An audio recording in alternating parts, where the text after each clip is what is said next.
ጸጉራችን እንዳይሳሳ ጸጉራችን እንዲያድግ እንዲጠነክር ብዙ እንዲሆን የሚረዳን ውህድ ይዤላችሁ ቀርብ ያለ ማለት ነው።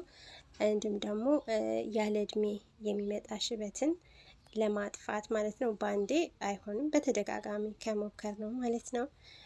አሰራሩን እንግዲህ እነግራችኋለሁ ማለት ነው። ይህን ቪዲዮ እስከ መጨረሻው አዩት። ሰላም ሰላም ቤተሰብ እንዴት ናችሁ? ዛሬ እንግዲህ የጥቁር አዝሙድ ውሃ አሰራር እንዴት እንደሆነ ይዤላችሁ ቀርብ ያለው እንግዲህ ብዙዎች የመሰከሩለት እጅግ በጣም ጥሩ ውህድ ነው ማለት ነው። ተጠቀሙት። አሰራሩን እነግራችኋለሁ። እንደዚህ አይነት መልኩ ይሄ እንግዲህ ለብዙ ጊዜ ማስቀመጥ ትችላላችሁ ማለት ነው። በምትፈልጉበት ሰዓት መጠቀም ትችላላችሁ።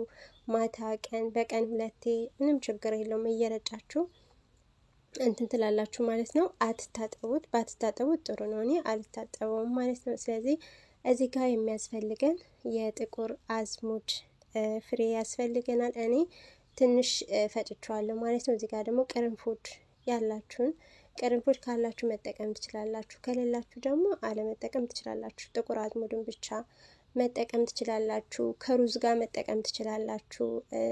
ከቅርንፉድ ጋር ከምትፈልጉት መጠቀም ትችላላችሁ። ካብሽ ጋር መጠቀም ትችላላችሁ። እኔ ግን ዛሬ ትንሽ የቅርንፉድና ጥቁር አዝሙድ ነው የተጠቀምኩት። ጥቁር አዝሙዱን ወቅጫዋለሁ ትንሽ የተወሰነ ማለት ነው እንደምታዩት። ስለዚህ ጥቁር አዝሙድ እጅግ በጣም ብዙ ጥቅሞች አሉት ማለት ነው። እንግዲህ የጸጉር እድገትን ለማፋጠን እንዲሁም ደግሞ የጸጉራችን ስሮች እንዲጠነክሩ ያደርጋል። ለቆዳችን ድርቀት ይሆናል። ጸጉራችን ቆዳችን እንዳይደርቅ ያደርግልናል ማለት ነው። እንዲሁም ደግሞ የደም ዝውውርን ያፋጥንልናል ማለት ነው። እንግዲህ እንደምታዩት በምፈልገው መልኩ አድርጌ ነው መጠኝ የማደርገው ማለት ነው። እናንተ እንደሚበቃችሁ ያክል መጥናችሁ ማድረግ ትችላላችሁ ማለት ነው። እኔ እስከ ጓደኞች የሚያብዙ ጊዜ ስለምሰራ ትንሽ ጨመር አድርጌ ነው የምሰራው ማለት ነው። እና ይሄ ብታስቀምጡትም አይበላሽም፣ ችግር የለውም ማለት ነው። እና በተለይ ደግሞ ጥቁር አዝሙድ ካላችሁ ጥቁር አዝሙድ ብቻውንም ማለቴ የቅርንፉድ ውሃ ራሱ በጣም ቆንጆ ነው። ከታጠባችሁ በኋላ በሱ ብቻ አለቅልቃችሁ መተው ትችላላችሁ። ሳትታጠቡ ማለት ነው። እና ቅርንፉድ ራሱ እጅግ በጣም ቆንጆ ነው ለጸጉር። የጥቁር አዝሙድም እንደዛው። የጥቁር አዝሙድ በነገራችን ላይ ከዚህ በፊት ሰርቼላችኋለሁ ዘይቱ እንዴት መስራት እንዳለባችሁ። እጅግ በጣም ብዙ ለውጥ ያመጣል ማለት ነው።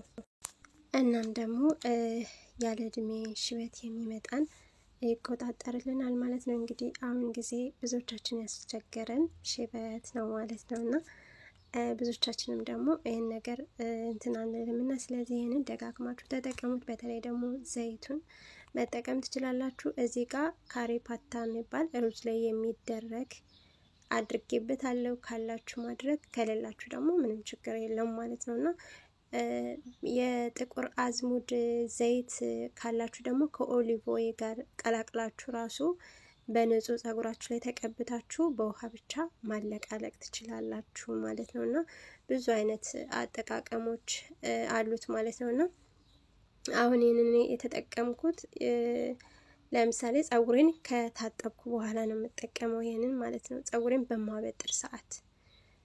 ስለዚህ ይሄንን እናንተ ጸጉራችሁ በምታበጥሩ ሰዓት አልበጥር ሲላችሁ ይሄንን እረጭታችሁ እንዲፍታታ ያደርግላችኋል ማለት ነው። ዝም ብለን በማበጠሪያ እንትን ብለን ሳይሆን ደግሞ ስታበጥሩ ማበጠሪያችሁ ትላልቅ ያለው እንትን ይሁን ማለት ነው፣ ጸጉራችሁ እንዳይበጣጠስ። ስለዚህ አፍልቼዋለሁ። በእንደዚህ አይነት በመርጫ እቃ ነው የገለበጥኩት ማለት ነውና ስለዚህ አሁን ለምሳሌ እኛ ጸጉራችንን በየ3 ቀኑ እየፈታን እንትን ማለት ይኖርብናል ማለት ነው። በተለይ አሁን ደግሞ ሙቀት ሲመጣ በጣም ጸጉራችን ይጎዳል ማለት ነው። ስለዚህ በደንብ መንከባከብ አለብን።